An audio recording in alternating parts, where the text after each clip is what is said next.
একটা শ্রেণী আছে যারা কৃষকের কাছ থেকে সরাসরি জমি থেকে এইভাবে করলা বা বিভিন্ন সবজি কিনে এইভাবে সুন্দরভাবে হাতের শৈল্পিকতার মাধ্যমে সাজিয়ে গুছিয়ে বাংলাদেশে বিভিন্ন জেলা শহর, উপজেলা শহর, বিভাগীয় শহর, বিভিন্ন শহরে এই সবজিগুলো এত সুন্দরভাবে যত্ন সহকারে তারা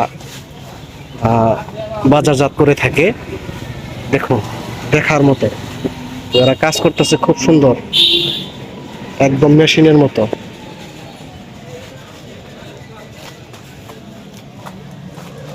দেখুন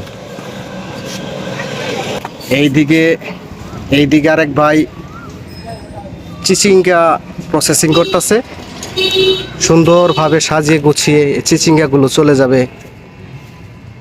ঢাকা শহরে। কৃষিভিত্তিক আরো নতুন নতুন ভিডিও পাওয়ার জন্য আমাদের চ্যানেলটি সাবস্ক্রাইব করুন।